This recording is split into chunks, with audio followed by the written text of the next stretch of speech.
Salut tout le monde, bienvenue sur la chaîne de l'expatriation en Thaïlande, c'est Mathieu.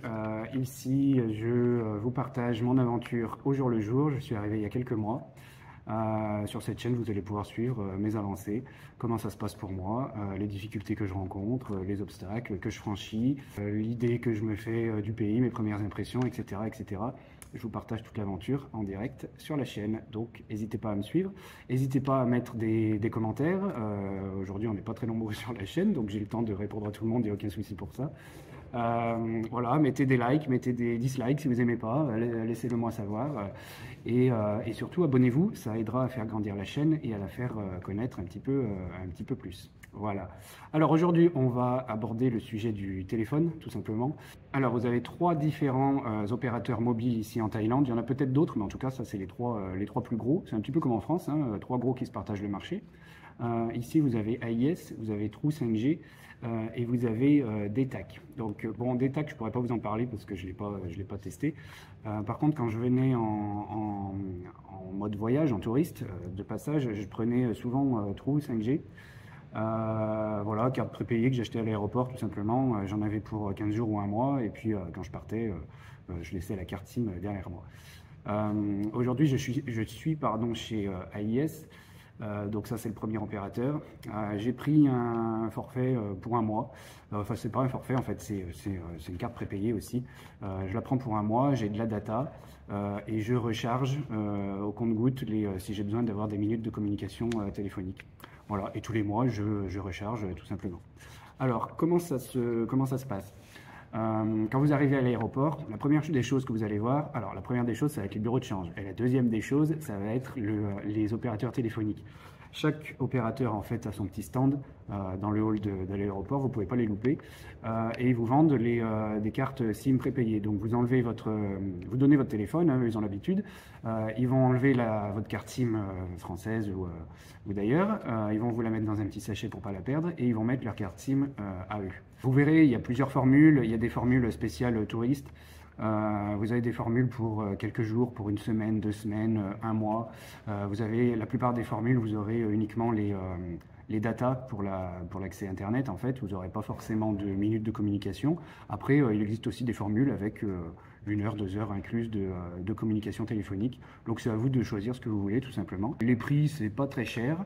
Je crois de mémoire pour un mois, je devais payer quelque chose comme 1300 bahts. C'est correct, et avec 1300 bahts, j'avais quasiment 100 gigas. Après, si vous voulez rajouter du crédit pour les appels téléphoniques, en général, c'est 1 baht la minute. Donc voilà, si vous mettez 100 bahts, et ben, vous aurez 100 minutes de communication. Alors, quand vous arrivez à l'aéroport, vous allez donc, comme je vous dis, avoir le choix sur tous les opérateurs. Honnêtement, ils se valent tous.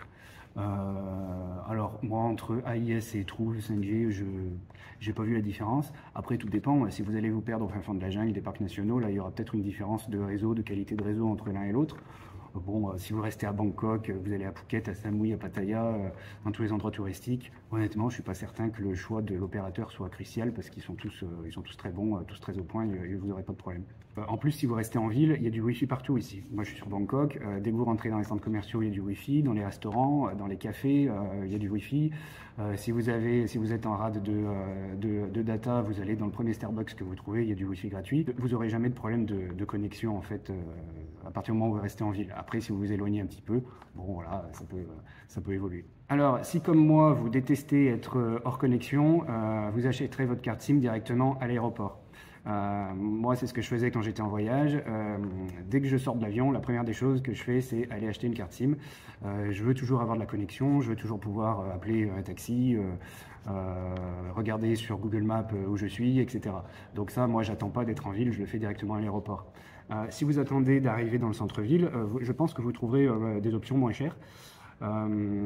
Même pour le change d'ailleurs, ça c'est un autre sujet, mais si vous voulez changer de l'argent, évitez de le changer à l'aéroport parce qu'ils vont vous mettre un taux assez dégueulasse. Si vous arrivez, après une fois que vous arrivez dans le centre de Bangkok, vous allez trouver des bureaux de change avec des taux acceptables. Si vous pouvez attendre un petit peu pour avoir votre téléphone, que vous connaissez déjà l'aéroport, vous connaissez déjà Bangkok, vous connaissez les transports, vous savez comment vous rendre dans le centre-ville, dans ce cas-là, allez plutôt dans une boutique qui sera dans un mall.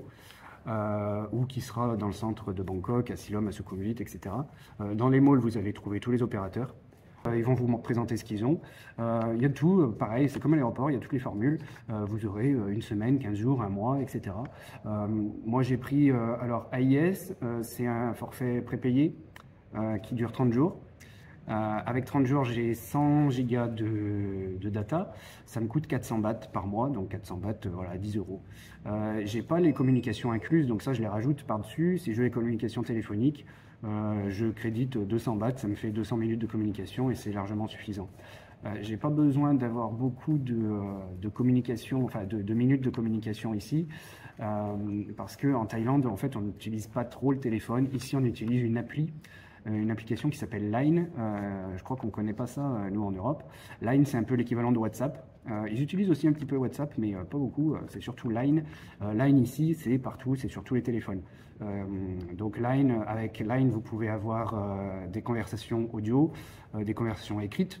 Par exemple, vous envoyez des emails, vous envoyez par Line, et des calls vidéo. Line, c'est très répandu en Asie, pas uniquement en Thaïlande, hein, c'était aussi dans les autres pays. Ici, c'est vraiment tout le monde qui l'utilise, que ce soit en privé dans la vie quotidienne ou même dans le monde de l'entreprise, en milieu pro, ils utilisent tous Line. D'ailleurs, c'est marrant parce que sur Line, vous avez des emojis, là, les petits émoticônes et des stickers. Donc, ils sont toujours en train de vous envoyer des petits lapins qui disent merci, des choses comme ça, des trucs marrants, même dans un cadre pro. Donc, ce qui montre aussi que les Thaïs sont des grands enfants et ça, c'est très agréable de travailler avec eux comme ça. Une fois que vous aurez choisi donc votre forfait téléphonique, vous installerez l'appli sur votre téléphone et à partir de l'appli, vous pourrez recharger tous les mois, suivre vos consommations, voilà, le truc classique, hein. Vous pourrez lier aussi l'appli à votre appli bancaire et comme ça, directement, vous pourrez recharger en passant par votre compte. Moi, personnellement, j'ai uniquement une carte SIM mobile 5G. J'ai pas pris de box Internet pour chez moi. Bon, déjà en France, je m'en servais pas. Et ici non plus, moi j'utilise uniquement la 5G du téléphone en partage de connexion et ça fonctionne très bien. C'est pas cher et c'est pratique. Aujourd'hui, je suis en train de me demander si je vais pas acheter un deuxième téléphone en fait, parce qu'en Thaïlande, tout se passe par appli, tout se passe par téléphone, on paye avec le téléphone dans les magasins. On peut recharger sa carte de transport Rabbit. Je ferai peut-être une vidéo spécifique sur le sujet directement par notre appli bancaire. Donc je suis en train de me dire si un jour j'ai le malheur de perdre mon téléphone, je vais être embêté pendant un moment. Donc je suis en train de me demander si je ne vais pas acheter un deuxième téléphone, installer toutes les applis qui soient prêts si jamais je perds le premier. Bon, je vais voir ça. Laissez-moi un commentaire, dites-moi un petit peu ce que vous en pensez. Voilà, donc c'était une courte vidéo pour parler des forfaits téléphone, comment ça se passe. Donc rien de compliqué, comme je vous dis, soit à l'aéroport, soit dans les boutiques directement, dans les centres commerciaux. Je vais vous montrer ça, c'est ça que j'avais pris. Voilà, de One SIM 5G chez AIS. Voilà, ça me coûte 400 bahts par mois et c'est très bien. Voilà, écoutez, je vous dis merci de me suivre. Mettez un like, abonnez-vous encore une fois, ça me fait plaisir, ça aide à développer la chaîne et je vous dis à la prochaine pour une nouvelle vidéo. Salut!